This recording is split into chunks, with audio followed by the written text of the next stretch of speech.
thing that really that people really struggle with, especially starting out, is pricing their work.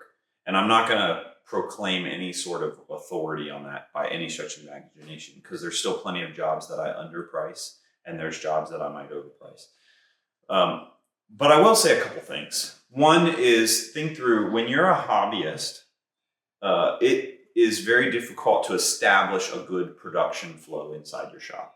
So things will take you longer, especially when you're leaving a day job and you're working. You go in and you work in the evenings. I did it for a while, and you get out to the shop at like 8 o'clock and you work till 10 o'clock at night. It's very difficult to establish an efficient workflow in those tight time frames.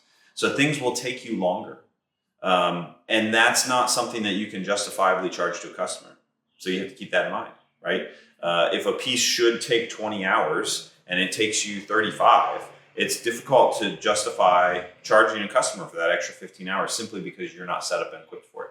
So keep that in mind. That will help you keep things where they're supposed to be. But then the next thing is never underprice your work. And it's a delicate balance. And when you underprice your work, you only do one thing. You hurt the entire craft community. Because what happens is you've created an unrealistic expectation to the public of what this work should cost. We deal with that all the time. So, I found somebody that'll do it for me for half the price. That's great. I'm not going to beat myself up to do it for you for half the price. And whether that person's work is good and legitimate, I don't know.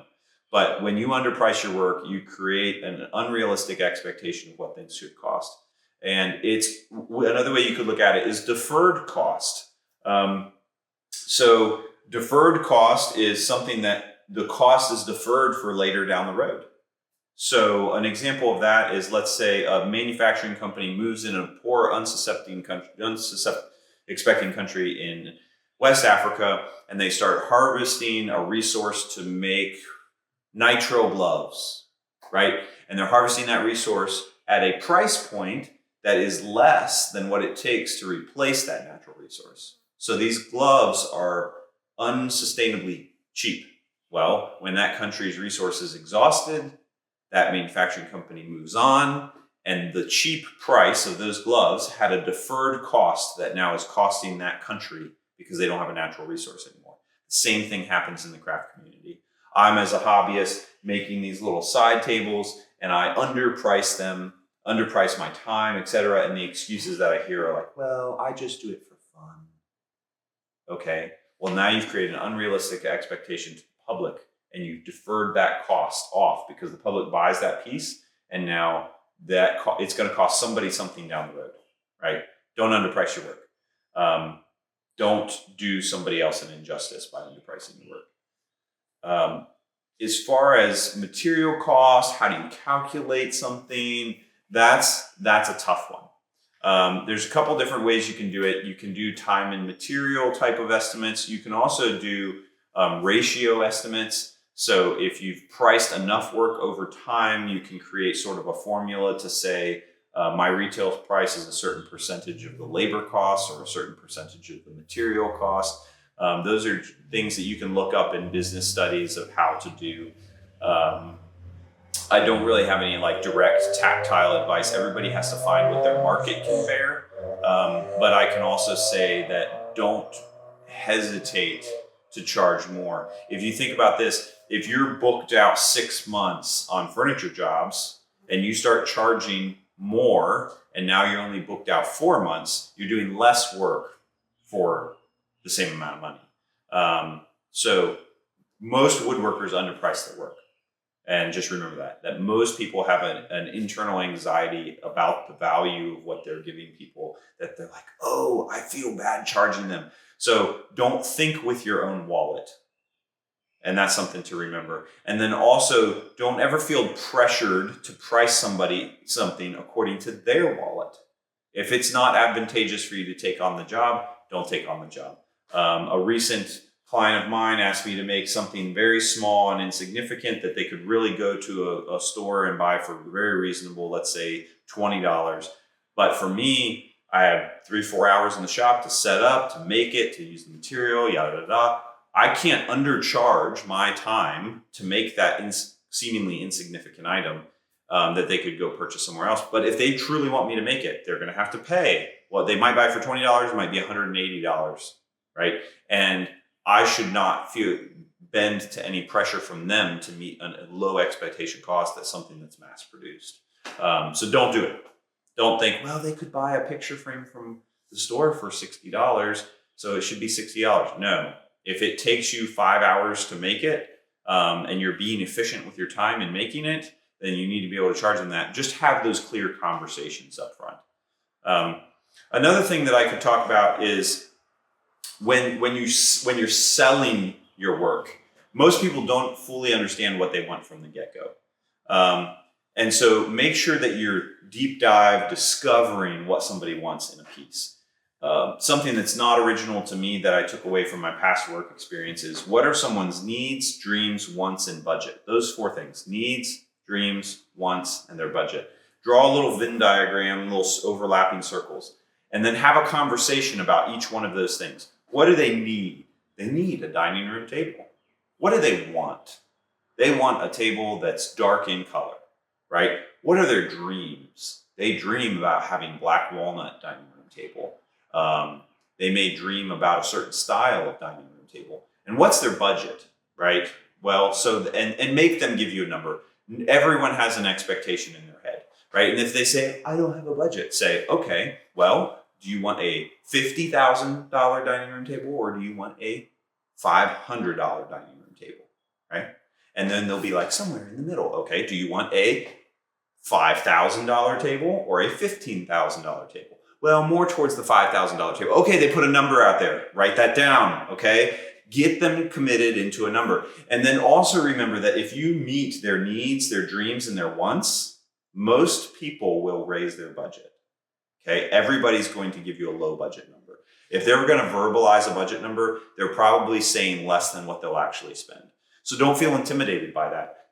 In the same way, like if they give you a low budget number, you don't think you can meet it, know that if you meet their needs, dreams, and wants, they'll possibly be flexible on the budget. And ask them that. Say, so you want a dining room table for $2,000. That's a lot cheaper than what most of my tables would run. Are you willing to spend more if we get what you need and what you dream and what you want? Ask them that. Make them verbally commit. Don't waste your time quoting things and doing drawings for somebody that's not willing to put their money on the table, because it's your time.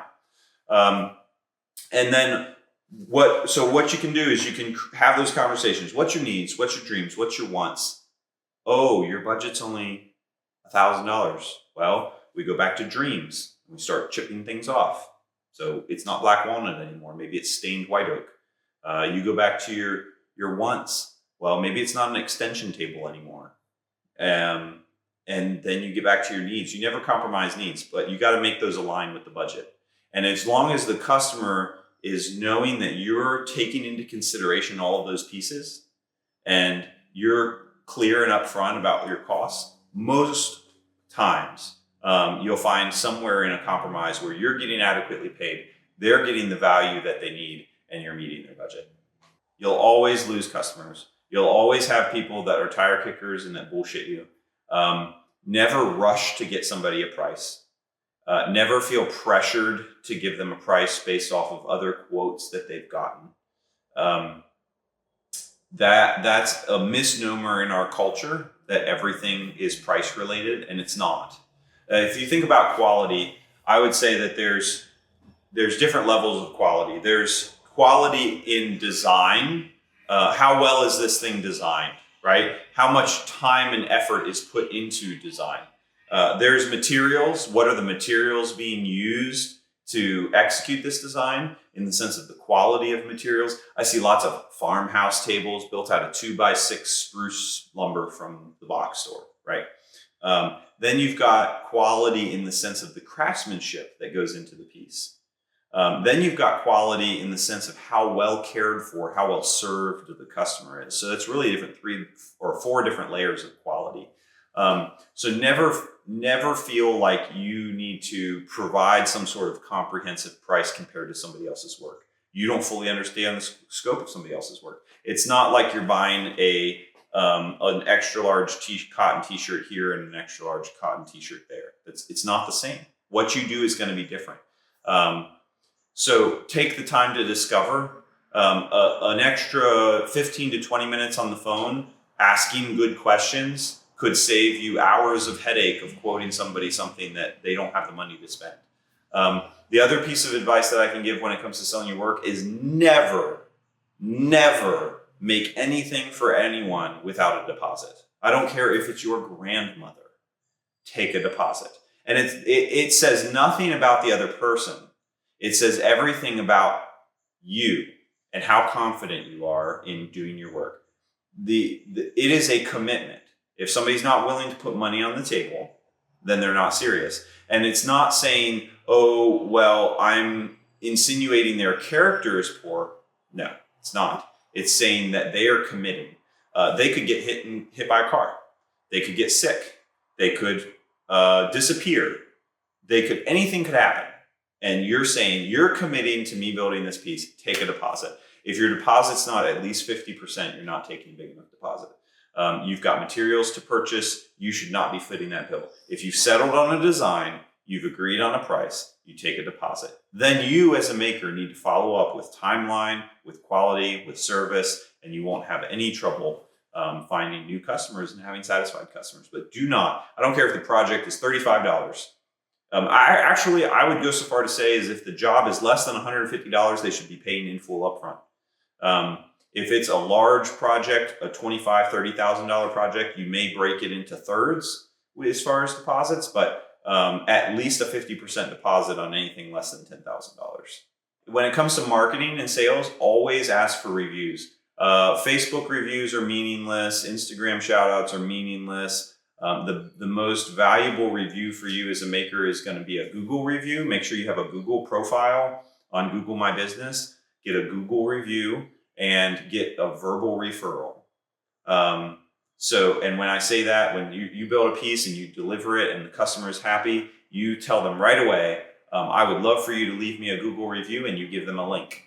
And then you say, I would love for you to tell any of your friends about my work, right? Referrals are king. Google reviews are second best. Anything else is just being polite.